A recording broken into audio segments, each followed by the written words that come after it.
Good morning everyone. இப்போ நம்ம next டாபிக்கு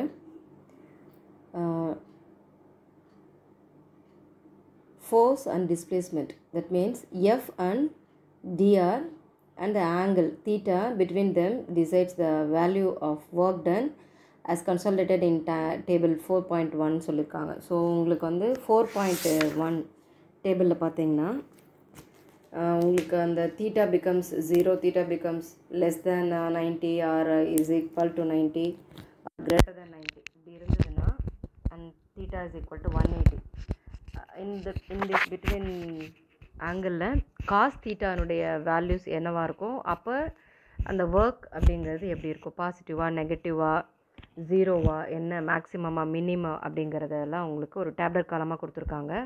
4.1 tablet காலம் நீங்கள் பார்த்துக்கிட்டிங்கன்னா உங்களுக்கு படிச்சிட்டிங்கன்னா ப்ராப்ளம்ஸில் அதை நீங்கள் அப்ளை பண்ணுறதுக்கு யூஸ்ஃபுல்லாக இருக்கும். நெக்ஸ்ட்டு டாப்பிக்காக உங்களுக்கு என்ன சொல்கிறாங்க அப்படின்னா so many examples for negative work done by forceக்கு கொடுத்துருக்காங்க. அதாவது எதிர்குறி வேலை அப்படிங்கிறதுக்கான உதாரணங்களை கொடுத்துருக்காங்க. இப்போ நம்மளுக்கு வேலைன்னா என்னன்னு சொன்னோம், நம்ம இப்போ ஒரு பொருளை ஒரு இடத்துலேருந்து நகர்த்துவதற்கோ அல்லது அதன் மீது குறிப்பிட்ட விசையை செலுத்துறதுனால அந்த பொருள் இடம்பெயர்வதோ அதை தான் நம்ம வந்து வேலை அப்படின்னு சொன்னோம் இல்லைங்களா. இப்போது எதிர்குறி வேலை அப்படிங்கிறது என்னென்னா, ஒரு பொருள் நம்மை நோக்கி வருது அல்லது இருக்கக்கூடிய மூவிங்கில் இருக்கக்கூடிய ஒரு பொருளை நம்ம ஸ்டாப் பண்ணுறோம், அப்படியெல்லாம் செய்யும்பொழுது அது ஆல்ரெடி இயக்கத்தில் இருக்குது, அதை நம்ம என்ன செய்கிறோன்னா நிறுத்துகிறோன்னா அப்போ எதிர்குறி ஆப்போசிட் ஃபோர்ஸ் அங்கே நம்ம வந்து ஆக்ட் பண்ணுறோன்னு அர்த்தம். அதை தான் வந்து உங்களுக்கு எக்ஸாம்பிளாக சொல்லியிருக்காங்க. கால்பந்து விளையாட்டு வீரர் கோல் கீப்பர்ஸ் வந்து அவரை நோக்க வரக்கூடிய பந்தை வந்து ஒரு விசையை செலுத்தி எப்படி பிடிக்கிறாரு, அந்த விசை வந்து அந்த பந்தினுடைய இயக்கத்திற்கு எதிர் திசையில் எப்படி செயல்படுது அப்படிங்கிறத சொல்லி அதை வந்து அவருடைய கையில் ஓய்வு நிலைக்கு வரும் வரை அவர் எப்படி அதை கேட்ச் பண்ணுறாரு அப்படிங்கிறத சொல்லியிருக்காங்க. இது வந்து எதிர்குறி வேலைக்கான உதாரணமாக சொல்லியிருக்காங்க. அந்த படமும் உங்களுக்கு காண்பிச்சிருக்காங்க. நெக்ஸ்ட்டு பார்த்தீங்கன்னா எடுத்துக்காட்டு எக்ஸாம்பிள் 4.1 உங்களுக்கு கொடுத்துருக்காங்க. இந்த எக்ஸாம்பிள் என்ன அப்படின்னா, கொடுத்துருக்கக்கூடிய சம்லேருந்து விசையினால் செய்யப்பட்ட வேலை என்ன அப்படிங்கிறத கேட்டிருக்காங்க. So find the work done by the force அப்படின்னு சொல்லியிருக்காங்க. ஸோ நோன் வேல்யூஸ் நம்ம சப்ஸ்டியூட் பண்ணுறோம் அப்படின்னா ஆட்டோமேட்டிக்காக ஃபார்முலாலேருந்து அந்த வேல்யூஸை நம்ம கண்டுபிடிச்சிடலாம். விசை F is equal to 25 newton, இடப்பெயர்ச்சி dr is equal to 15 metre, ஃபோர்ஸும் டிஸ்பிளேஸ்மெண்ட்டும் நம்மளுக்கு கிடச்சிச்சு. ஸோ ஆங்கிள் பிட்வீன் தீட்டா அப்படிங்கிறதும் வந்து 30 டிகிரி அப்படிங்கிறத சொல்லியிருக்காங்க, கோணமும் 30 டிகிரின்னு சொல்லியாச்சு. ஸோ இது ரெண்டுத்தை வச்சு நம்ம அந்த ஃபார்முலா யூஸ் பண்ணலாம். That means W is equal to F into dr cos theta. இந்த ஃபார்முலா நம்ம யூஸ் பண்ணோன்னா ஆட்டோமேட்டிக்காக நோன் வேல்யூஸ் எல்லாம் சப்ஸ்டியூட் பண்ணும்போது 25 into 15 into cos 30. After that 25 into 15 into root 3 by 2. So the work W becomes 324.76 joule, 324.76 joule அப்படிங்கிறது தான் இந்த சமலம் நம்மளுக்கு கிடைக்கக்கூடியது. ஸோ இதெல்லாம் நீங்கள் 2 மார்க்ஸ் 3 மார்க்ஸில் கேட்பாங்க, அதெல்லாம் நீங்கள் நல்லா போட்டு பாருங்கள். செகண்டு, மாறாத விசையினால் செய்யப்பட்ட வேலை அப்படிங்கிறத கொடுத்துருக்காங்க. Work done by a constant force அப்படின்னு சொல்லியிருக்காங்க. ஸோ இங்கே கான்ஸ்டன்ட் ஃபோர்ஸ் அப்படிங்கிறது என்ன அப்படின்னா, இப்போ ஒரு பொருள் இருக்குது, அந்த பொருள் மேலே நம்ம வந்து விசை அப்படிங்கிறத செலுத்துகிறோம், மாறாத விசை அப்படிங்கிறத செலுத்துகிறோம். அப்போ அந்த பொருள் என்ன ஆகுது, குறிப்பிட்ட இடப்பெயர்ச்சிக்கு மூவ் ஆகுது. அந்த மூவ் ஆகிற அந்த இடப்பெயர்ச்சி டிஸ்பிளேஸ்மெண்ட் தான் நம்ம என்ன சொன்னோம், dr சொன்னோம். அப்போது அங்கே வேலை அப்படிங்கிறதும் கண்டிப்பாக ஏதோ நடந்திருக்கணும் இல்லையா, இடம்பெயர்துன்னா. அப்போது அந்த குறைந்தபட்ச வேலை, குறைந்தபட்ச இடப்பெயர்ச்சின்னு சொல்லும்போது குறைந்தபட்ச வேலை அதை நம்ம மினிமம் அப்படிங்கிறதுக்கு தான் நான் ஆல்ரெடி சொல்லியிருக்கேன், d ஆஃப் அப்படின்னு நம்ம சப்ஸ்டியூட் பண்ணுவோம். ஸோ dr அப்படிங்கிறதுக்கு dw அளவுக்கு அது வேலை செஞ்சது. So dw becomes F cos theta into drன்னு நம்ம எழுதலாம். அது F into dr cos thetaங்கிறது தான் F cos theta into dr அப்படின்னு நம்ம மாற்றி எழுதி வச்சுருக்கோம். இது வந்து இன்டகிரேஷனில் யூஸ் பண்ணுறதுக்காக நம்ம வந்து இடம் மாற்றி எழுதியிருக்கோம். ஸோ மல்டிப்ளிகேஷனில் 2 into 3னால ஒன்று தான், 3 into 2னால ஒன்று தான். ஸோ அந்த மாதிரி தான் அதை எழுதியிருக்கோம், நம்ம காஸ் தீட்டாவை எஃப்க்கு பக்கத்தில் எழுதியிருக்கோம். ஸோ தொடக்க நிலை அப்படிங்கிறது RI இனிஷியல் பொசிஷன், இறுதி நிலை ஃபைனல் பொசிஷன் அப்படிங்கிறது RF அப்படின்னு நம்ம எடுத்தோன்னா, so substitute those values. So W is equal to integral Ri to integral Rf into dW. So dW values நம்மளுக்கு தெரியும், f cos theta into dr. So substitute those values. f cos theta வந்து constant value, so வெளில கொண்டு வந்துடலாம். dr of integral Ri to Rf into dr மட்டும் இருக்கும். So இதிலிருந்து f into cos theta அப்படியே எழுதலாம். So substitute those values. இது எப்படி substitute பண்ணலாம் அப்படின்னா, இன்டகிரேஷன் ஆல்ரெடி உங்களுக்கு நான் இதை சொல்லி கொடுத்துருக்கேன். இன்டகிரல் பண்ணும்போது நம்ம வந்து dr அப்படிங்கிறது rன்னு மாறிடும். ஸோ அப்போ ri to rfன்னு வரும். மேலே இருக்கக்கூடியதான் நம்ம ஃபஸ்ட்டு சப்ஸ்டியூட் பண்ணணும். ஸோ rfன்னு வரும், மைனஸ் ஆஃப் riன்னு எழுதணும். ஸோ இதை சப்ஸ்டியூட் பண்ணுறோம். rக்கு பதிலாக அந்த இடத்துல rf அண்ட் riன்னு நம்ம சப்ஸ்டியூட் பண்ணுறோம். First rf minus ri, this is the integration. இதுதான் வந்து தொகைக்காணல். இது உங்களுக்கு புரியும்னு நினைக்கிறேன். ஸோ இதுதான் வந்து மாறாத விசையினால் செய்யப்பட்ட வேலை. இது எப்படி சொல்கிறாங்கன்னா, தொடக்க நிலை மற்றும் இறுதி நிலை, இனிஷியல் பொசிஷன் அண்ட் ஃபைனல் பொசிஷனுக்கு சொல்லியிருக்காங்க. இதை வந்து ஒரு வரைபடம் மூலமாகவும் காண்பிச்சிருக்காங்க. ஸோ அந்த வரைபடம் ஈஸியான வரைபடம் தான், உங்களுக்கு அது ஒன்றும் கஷ்டமானது கிடையாது. Ri and Rf, R value, F cos theta, இது உங்களுக்கு புரியும்னு நினைக்கிறேன். So work done by the constant force. இது வந்து மாறாத விசையினால் செய்யப்பட்ட வேலைக்கான சமன்பாட்டினை வருவி அப்படி கேட்டாங்கன்னா உங்களுக்கு இது எழுத தெரியணும். அடுத்ததான் எடுத்துக்காட்டு 4.2. இது ரிலேட்டடாக ஒரு சம்மோன் கொடுத்துருக்காங்க. இதில் 2 கிலோகிராம் நிறைய இருக்கக்கூடிய ஒரு பொருள் 5 மீட்டர் உயரத்திலிருந்து தரையில் விழுகிறது. புவியீர்ப்பு விசையினால் பொருளின் மீது செய்யப்பட்ட வேலை என்ன? அதை English மீடியமுக்கு,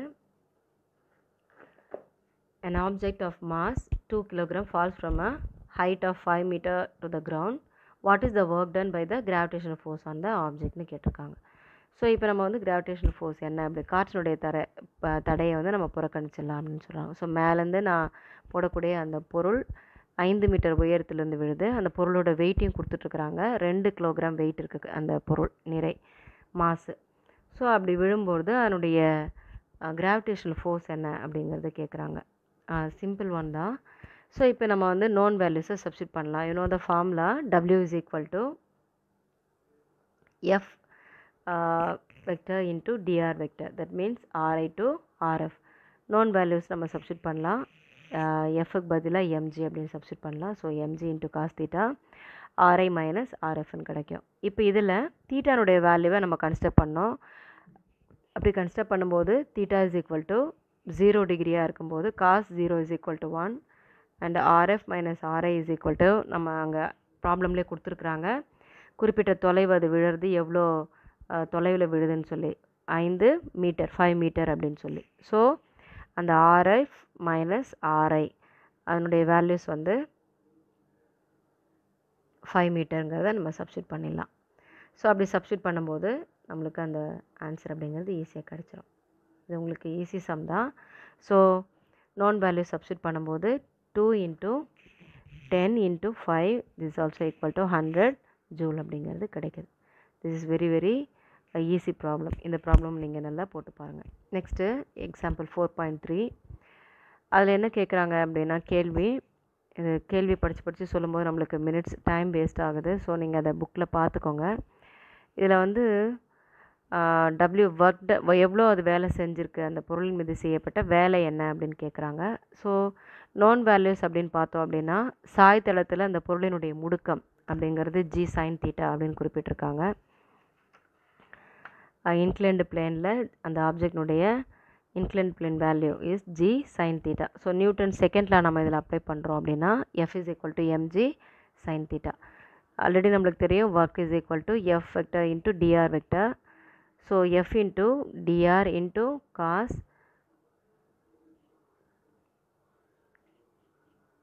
theta and then cos phi. So இங்கே ஃபைங்கிற வேல்யூ ஏன் அப்படி கொடுக்குறாங்க அப்படின்னா, விசை mg sin தீட்டானுடைய வேல்யூ, இதனுடைய திசையினுடைய வேல்யூ dr, இது ரெண்டுத்துக்கு இடையே இருக்கக்கூடிய கோணத்தை வந்து என்னன்னு குறிப்பிடுறாங்கன்னா ஃபை அப்படின்னு குறிப்பிடுறாங்க. ஸோ அதுதான் அந்த ஓ மாதிரி போட்டு ஒரு கோடு போட்டிருக்கக்கூடியது. ஸோ அதை நீங்கள் பார்த்தீங்கன்னா இதுதான் மென்ஷன் பண்ணியிருக்கக்கூடியது.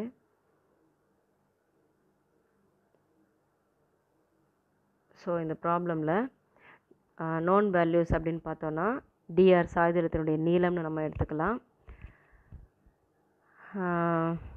காஸ் ஃபைனுடைய வேல்யூ 0 அப்படிங்கிறப்ப காஸ் 5 இஸ் ஈக்குவல் டு 1ன்னு வரும் நம்மளுக்கு. ஸோ நோன் வேல்யூஸை சப்ஸ்டிட் பண்ணும்போது W is equal to F into dr. So this is also equal to mg sin theta into dr. So known values W becomes 1 into 10 into sin theta into 10. Sin 13 உடைய value வந்து 1/2. So அது substitute பண்ணோன்னா நம்மளுக்கு 50 ஜூல்ன்றது கிடைக்கும். So this is the work. W value is 50 joule.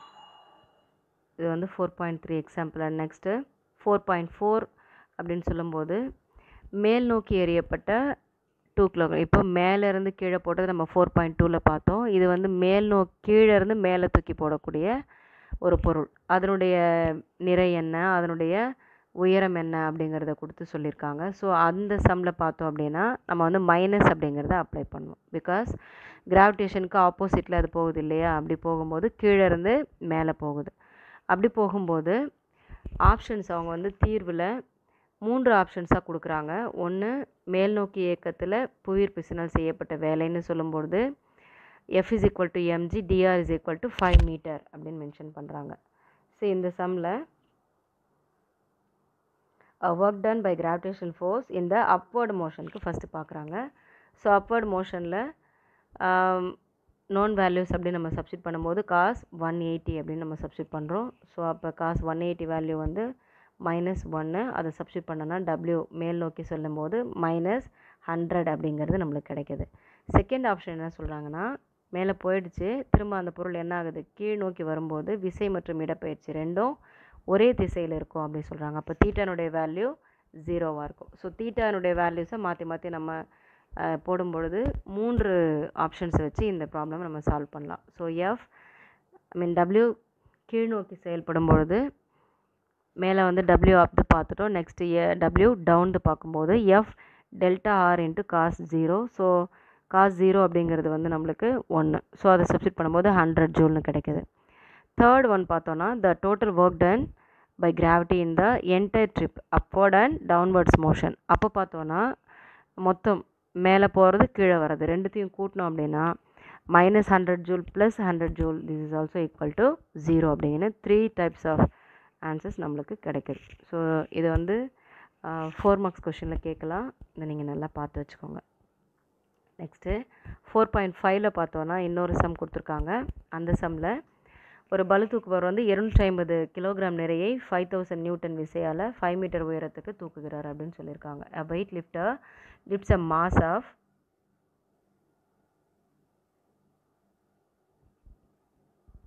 4.5 lifts a mass of 250 kilogram with a force 5000 Newton to the height of 5 meter. So what is the work done by the weight lifter? What is the work done by the gravity? What is the net work done on the object? 3 questions கேட்டிருக்காங்க. பளு தூக்குவரால் செய்யப்பட்ட வேலை என்ன, புவியீர்ப்பு விசையால் செய்யப்பட்ட வேலை என்ன, பொருளின் மீது செய்யப்பட்ட நிகர வேலை என்ன அப்படின்னு கேட்டிருக்காங்க. ஸோ இதுக்கு நம்ம நோன் வேல்யூஸ் அப்படின்னு பார்த்தோன்னா தீட்டாஸை வந்து நம்ம கன்சிடர் பண்ணணும். ஃபஸ்ட்டுக்கு வந்து 0, செகண்டுக்கு வந்து 180 கன்சிடர் பண்ணிவிட்டு அது ரெண்டுத்தையும் நிகரம் அப்படின்னு சொல்லும்பொழுது ரெண்டுத்தையும் நம்ம ஆட் பண்ணிடணும். ஃபஸ்ட்டில் பளு தூக்குபவனுடைய வேல்யூஸ் நம்ம சப்ஸ்டிட் பண்ணும்போது FW H காஸ் தீட்டா அதை சப்ஸ்டிட் பண்ணும்போது cos 0. So known value substitute பண்ணோன்னா 25 கிலோ ஜூல் அப்படிங்கிறது கிடைக்கிது. இதெல்லாம் ஈஸி வந்தால் ஒன்றும் கஷ்டமானது கிடையாது. செகண்டில் பார்த்தோன்னா WFF that means FG into H cos theta. So அங்கே வந்து 180 டிகிரி நம்ம சப்ஸ்டிட் பண்ணுறோம். அப்போது 250 into 10 into 5 into -1. ஸோ இதில் -12.5 kg கிடைக்குது.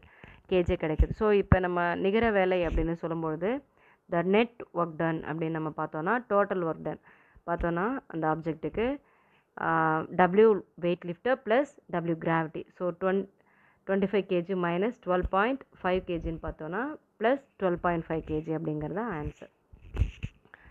So this is very simple problem. And then மாறுபடும் விசையினால் செய்யப்பட்ட வேலை. முதல்ல பார்த்தது வந்து மாறாத விசையினால் செய்யப்பட்ட வேலை. அதில் வந்து ஃபோர்ஸ் அப்படிங்கிறது மாறலை. அப்படி இருக்கும்போது என்ன?